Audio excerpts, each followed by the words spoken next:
And we start today with new issues for the country's radioactive waste. A nuclear waste treatment project in the state of Idaho is being shut down by federal officials. But as Natasha Sweatte reports, this move could have major implications on a number of nuclear waste facilities across the U.S. So the feds have determined that bringing nuclear waste from other sites to this treatment plant in Idaho isn't a good move financially, and now it's in the process of being shut down. The function of the Idaho treatment plant is to compact the transuranic waste. This makes it much easier to ship and store at the waste isolation pilot plant in New Mexico. An idea coming from federal officials to keep this $500 million plant running was to have it treat nuclear waste from other states. The bulk of that was going to be the radioactive waste from Hanford, located in Washington state. Now, initially, the idea was supported by local politicians and other officials for the high-paying jobs it would bring to the community. However, the Snake River Alliance, a watchdog group in Idaho, voiced concerns over the possibility of the nuclear waste never leaving the state. The group even put up billboards to show their opposition. Now, this treatment plant in Idaho works with transuranic waste from a wide array of materials. This even includes work clothing, tools, rags, and machine parts that have been contaminated with radioactive elements. Right now in Idaho, there are 650 employees. According to the Department of Energy, in a statement, it said, quote, as work at the facility will continue into 2019, no immediate workforce impacts are anticipated. However, the agency did say it would consider voluntary separation incentives for workers. What remains to be seen at this point is how the transuranic waste at Hanford and other sites will be dealt with moving forward. In Los Angeles, Natasha Sweatte, RT. Okay, we now turn to investigative journalist Paul DeRienzo. Paul, welcome, sir. Welcome. Thank you. All right, explain why the government is shutting down this plant somewhere in 2019 and what the significance of this shutdown is exactly. Well, the significance is basically since 1995, Idaho has required the federal government to participate in a cleanup. The Idaho National Laboratory is the place where nuclear waste from the naval reactor systems have been dumped since the 1950s, and you'll see the naval and submarine nuclear reactors when they're decommissioned are buried there. Now, what they want to do is move waste from Hanford, Washington, which is the most polluted place in the Western Hemisphere, several hundred miles to the west, to Idaho, where it would be then characterized to find out what it is. So we don't even really know what the waste is, and they wouldn't know till they got it. Now, under the 1995 agreement, they're supposed to keep waste from outside the region for only 1 year, but that has been changed and the time limit has been removed. So now the waste could have been kept for any amount of time.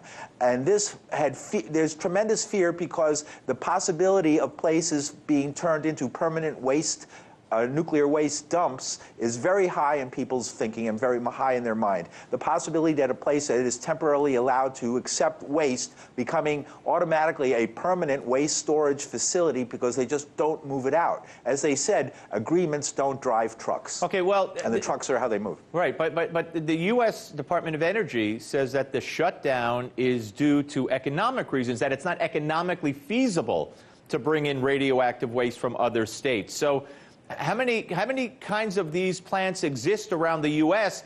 And if they got to be, if the waste has to be done away with after a year, it's got to go someplace anyway. Yes. So why not just store it where it is?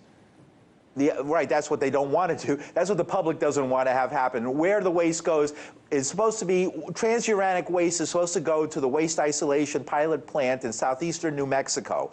It would be trucked down there and buried about 2,500 feet under the ground in a salt mine.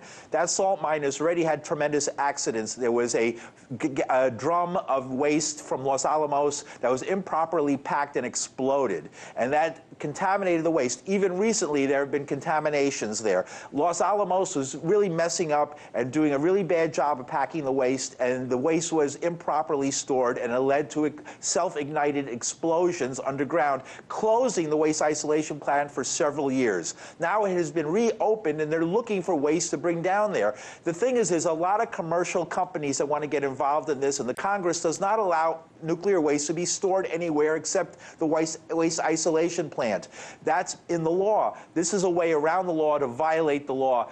It'll be, once it's there, it's there. They violated the law. Nobody's going to go to jail for it, and it just stays there, and they just add more to it. And then these Holtec and Waste, the WCS company in Texas, these are companies that are highly politically connected that want this waste. Okay, well, this plant in particular in Idaho is handling, as Natasha alluded to in her report, waste that includes work clothes, rags, machine parts, tools that have been contaminated with plutonium and other radioactive elements. So these wastes take a lot longer to decay than most other nuclear waste. Yes. So is that a legitimate reason for wanting to keep it in Iowa, Idaho, or anywhere for longer than the 1 year?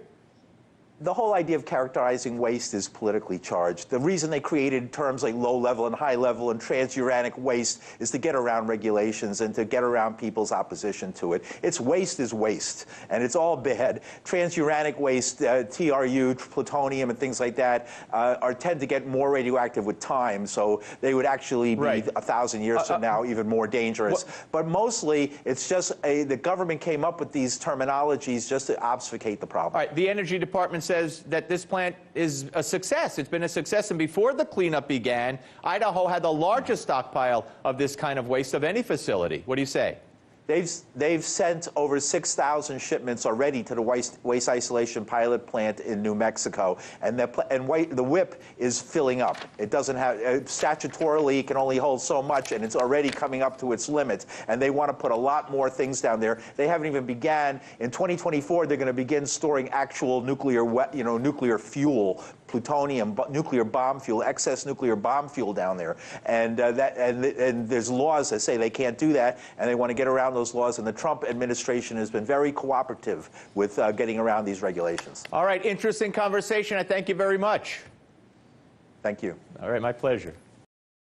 Hey YouTube, thanks for checking out our channel. We hope you enjoyed the video. We have tons of content for you just like this. For more of RT America's one-of-a-kind news and analysis, be sure to subscribe and never stop questioning more.